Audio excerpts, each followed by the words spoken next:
ಬೆಂಗಳೂರಿನಲ್ಲಿ ಬೇಸಿಗೆ ಮಳೆ ಒಬ್ಬ ಬಾಲಕಿಯನ್ನ ಬಲಿ ಪಡೆದಿರುವಂತಹ ಸ್ಟೋರಿಗೆ ಸಂಬಂಧಪಟ್ಟಂತೆ ಡೀಟೇಲ್ಸ್ ಕೊಡ್ತಾ ಇದ್ದೀವಿ. ನಿನ್ನೆ ರಾತ್ರಿ ಆದಂತಹ ಘಟನೆ ಇದು.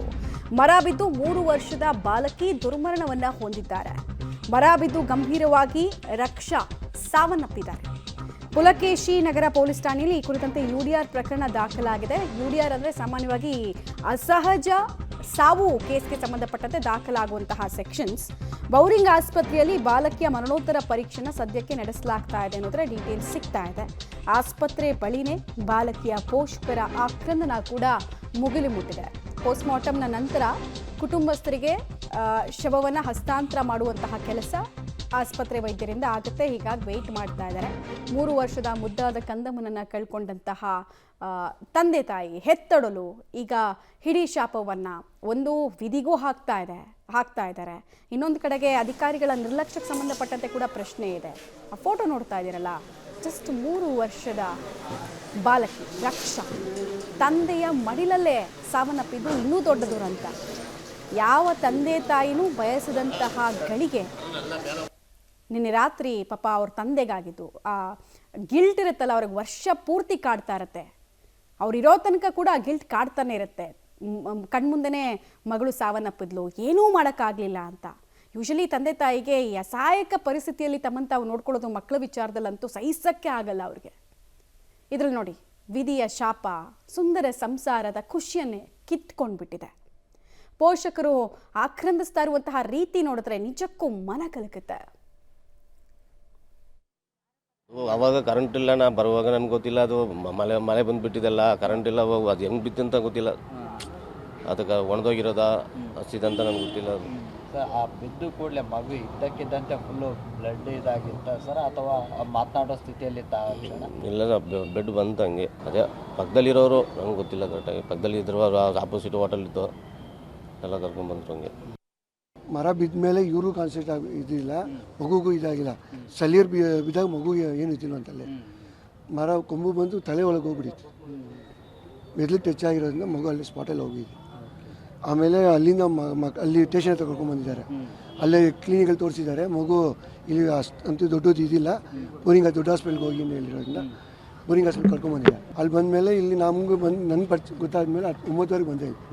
9 ನೋಡಿದಾಗ ನಮಗೆ ಮಗು ಇದು ಮಾಡ್ತಾಯಿದ್ದಾರೆ, ಚೆಕಪ್ ಮಾಡ್ತಾಯಿದ್ದಾರೆ, ನೋಡೋಣ ಅಂದು 10 ಗಂಟೆ ಡಿಕ್ಲೇರ್ ಮಾಡಿದ್ರು ಮಗು ಹೋಗ್ಬಿಟ್ಟಿದೆ ಅಂತ. ಇವ್ರಿಗೆ ಅವಾಗ ಕಾನ್ಫಿಡೆನ್ಸ್ ಬಂದಿತ್ತು 9ವರೆಗೆ. ಅಪ್ಪನಿಗೆ ಅವಾಗ ಕೇಳಿದಕ್ಕೆ ಅವ್ರಿಗೆ ಅಷ್ಟು ಗೊತ್ತಿಲ್ಲ ಅಂತ.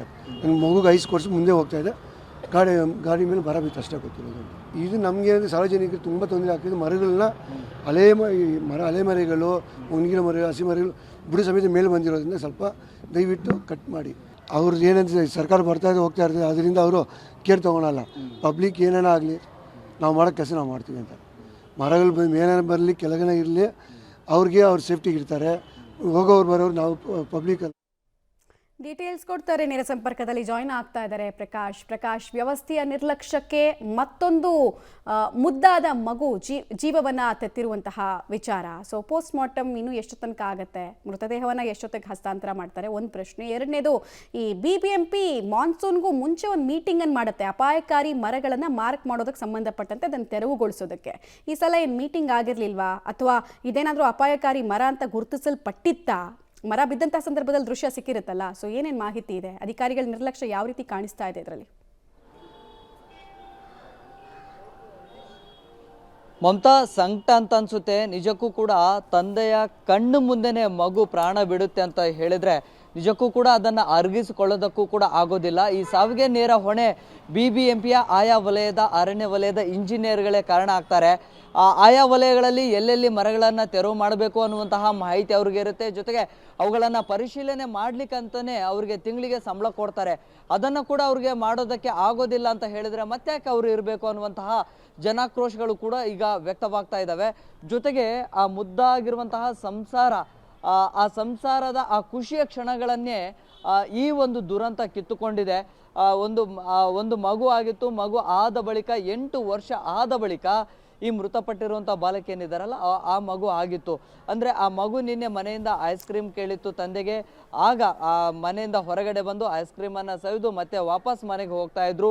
ತಂದೆ ಮುಂದೆ ಕುಂದಿರ್ಸ್ಕೊಂಡಿದ್ರು ಆ ಮಗುವನ್ನ. ಇದ್ದಕ್ಕಿದ್ದ ಹಾಗೆ ಆ ಮರ ಕೆಳಗೆ ಬಿತ್ತು, ತಲೆಗೆ ತೀವ್ರ ರಕ್ತಸ್ರಾವ ಆಯಿತು, ಮಾತನಾಡಲಿಕ್ಕೆ ಆಗಲೇ ಇಲ್ಲ. ಮತ್ತೆ ಪಕ್ಕದ ಕ್ಲಿನಿಕ್ಕಿಗೆ ಕರ್ಕೊಂಡು ಹೋದ್ರು, ಅಲ್ಲಿಂದ ಬೋರಿಂಗಿಗೆ ಬಂದರು. ಅಲ್ಲಿ ಬರೋಷ್ಟರಲ್ಲಿ ಕಂಪ್ಲೀಟ್ ಆಗಿ ಪ್ರಜ್ಞೆ ಇರಲಿಲ್ಲ. ಆನಂತರ ಮೃತಪಟ್ಟಿರುವಂಥ ವಿಚಾರ ಅವ್ರಿಗೆ ಗೊತ್ತಾಯಿತು. ಅದನ್ನು ಅರಗಿಸ್ಕೊಳ್ಳೋಕ್ಕೂ ಕೂಡ ಆಗ್ತಾ ಇಲ್ಲ. ಮಾತನಾಡಿಸ್ತೀನಿ, ಅವ್ರ ತಂದೆ ಇದ್ದಾರೆ. ಸರ್, ಕಣ್ಣು ಮುಂದೆನೇ ಮಗುವಿನ ಪ್ರಾಣ ಹೋಯಿತು ಅಂತಂದ್ರೆ ಅದ್ರ ಸಂಕಟ ಎಷ್ಟು ಇರಬಾರ್ದು ಅನ್ನುವಂಥದ್ದು ಗೊತ್ತಿದೆ. ಆದರೆ ಈ ವ್ಯವಸ್ಥೆ, ಈ ನಿರ್ಲಕ್ಷ್ಯಕ್ಕೆ ಯಾರು ಹೊಣೆ ಅಂತೀರಿ ಸರ್? ನಾವು ಏನೋ ಊರು ಬಿಟ್ಟು ಊರು ಬಂದಿದ್ವಿ ಸರ್ ಬದುಕಕ್ಕೆ. ನಂಗೆ ಮಾತಾಡೋಕ್ಕೆ ಬರ್ತಾ ಇಲ್ಲ ಸರ್. ಏನು ಮಾತಾಡೋದು, ಮೈಂಡ್ ಇಲ್ಲ ಸರ್. ಮಗುನ ಮುಂದೆ ಕುಂದಿರ್ಸ್ಕೊಂಡಿದ್ರಲ್ಲ ಸರ್, ಆ ಕ್ಷಣ ಬಿದ್ದಿದ ತಕ್ಷಣ ಮಗು ಮಾತನಾಡುವಂಥ ಸ್ಥಿತಿಯಲ್ಲಿತ್ತ ಸರ್?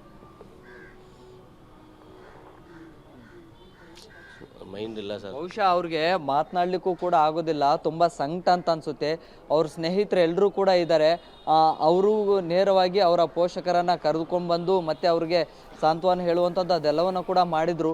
ಬಹುಶಃ ಈ ರೀತಿಯ ದುರಂತಗಳಿಗೆ ನೇರ ಹೊಣೆ BBMP ಅಧಿಕಾರಿಗಳೇ ಆಗ್ತಾರೆ. ಸರ್, ಬಂದಾಗ ಮಗುವಿನ ಸ್ಥಿತಿ ಹೆಂಗಿತ್ತು? ಮಾತನಾಡ್ತಾ ಇದ್ರ ಹೆಂಗೆ ಸರ್?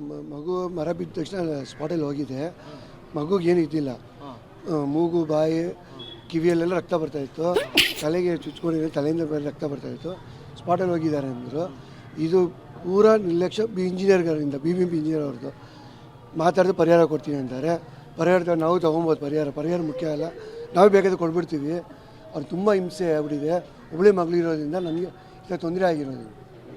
ನಿಜಕ್ಕೂ ಕೂಡ ಅಯ್ಯೋ ಪಾಪ ಅಂತ ಅನ್ಸುತ್ತೆ. ಈಗಾಗಲೇ ಕುಟುಂಬಸ್ಥರೆಲ್ಲರೂ ಕೂಡ ಈಗ ಕಣ್ಣೀರನ್ನು ಹಾಕ್ತಾ ಇದ್ದಾರೆ. ಆ ಮಗುವನ್ನ ನೆನೆದು ಈಗ ಒಂದು ರೀತಿಯಲ್ಲಿ ಬೋರಿಂಗ್ ಆಸ್ಪತ್ರೆಯ ಪೋಸ್ಟ್ ಮಾರ್ಟಮ್ ಸೆಂಟರ್ ಏನಿದೆ ಆ ಭಾಗದಲ್ಲಿ ಈಗ ಅವರ ಸಂಬಂಧಿಕರು ಜೊತೆ ಕುಟುಂಬಸ್ಥರು ವಿಚಾರವನ್ನು ತಿಳಿದು ಈಗ ನೇರವಾಗಿ ಆಸ್ಪತ್ರೆಗೆ ಬರ್ತಾ ಇದ್ದಾರೆ.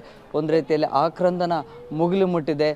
ಇದ್ದಕ್ಕಿದ್ದ ಹಾಗೆ ಕಣ್ಣು ಮುಂದೆ ನಗನಗ್ತಾ ಆಟ ಆಡ್ತಿದ್ದಂತಹ ಮಗು ಇವತ್ತು ನಮ್ಮ ಕಣ್ಣು ಮುಂದೆ ಇಲ್ವಲ್ಲ ಅನ್ನುವಂತಹ ಸಂಕಟ, ನೋವು ಅದೆಲ್ಲವೂ ಕೂಡ ವ್ಯಕ್ತವಾಗ್ತಾ ಇದ್ದಾವೆ. ಬಹುಶಃ ಈ ರೀತಿಯ ಈ ಒಂದು ಕಣ್ಣೀರಿಗೆ ನೇರ ಹೊಣೆ ಪಾಲಿಕೆಯ ಅಧಿಕಾರಿಗಳೇ ಆಗ್ತಾರೆ. ಆಯಾ ವಲಯಗಳಲ್ಲಿ ಎಲ್ಲೆಲ್ಲಿ ಮರಗಳನ್ನು ತೆರವು ಮಾಡಬೇಕು ಅನ್ನುವಂಥ ಮಾಹಿತಿ ಅವ್ರಿಗೆ ಇರುತ್ತೆ, ಅದಕ್ಕಂತಲೇ ಸಂಬಳ ಕೊಡ್ತಾರೆ.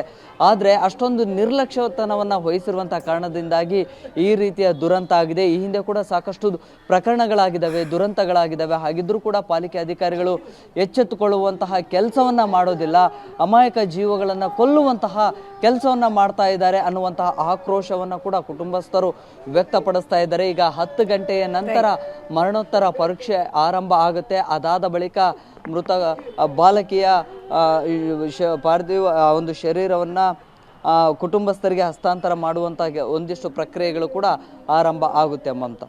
ರೈಟ್, ಧನ್ಯವಾದ ಪ್ರಕಾಶ್ ತಮ್ಮ ಮಾಹಿತಿಗಾಗಿ. ಮಗುವಿನ ಹೆಸರು ಇಟ್ಟು ಕರಿತಾ ಇದ್ದವರು ಈಗ ಪಾರ್ಥಿವ ಶರೀರ ಅಂತ ಕರೆಯೋದಿದೆಯಲ್ಲ, ನಿಜವಾಗ್ಲೂ ಆ ಕುಟುಂಬಕ್ಕೆ ಅವ್ರ ತಂದೆ ಮಾತಾಡಿಸೋದಕ್ಕೆ ಪ್ರಯತ್ನ ಪಟ್ಟಾಗ ಅವರು ಮೈಂಡ್ಫುಲ್ಲಲ್ಲೇ ಇರಲಿಲ್ಲ. ಅವ್ರಿಗೆ ಆಗ್ತಾ ಇರುವಂತಹ ಸಂಕಟ ಮತ್ತು ಶೂನ್ಯ ಆವರಿಸ್ಬಿಟ್ಟಿರುತ್ತೆ. ಈ ಟೈಮ್ನಲ್ಲಿ ಕಣ್ರೆಪ್ಪೆಯಂತೆ ನೋಡ್ಕೊಂಡಿರ್ತಾರೆ ಆ ಮಗುವನ್ನು. ಆ 3 ವರ್ಷಗಳ ಜೀವಿತಾವಧಿಯಲ್ಲಿ ಒಂದೇ ಒಂದು ಸಣ್ಣ ತಪ್ಪು ಅವ್ರದ್ದಲ್ಲ, ಅದು ಬೇರೆ ಯಾರ್ದೋ ತಪ್ಪಿಗೆ ಇಡೀ ಕುಟುಂಬಕ್ಕೆ ಶಾಪದ ರೀತಿಯಲ್ಲಿ ಘಟನೆ ಆಗ್ಬಿಡ್ತಲ್ಲ. ಸೊ ಆ ಸಂಕಟ ಹೇಳೋದಕ್ಕೆ ಸಾಧ್ಯನೇ ಇಲ್ಲ.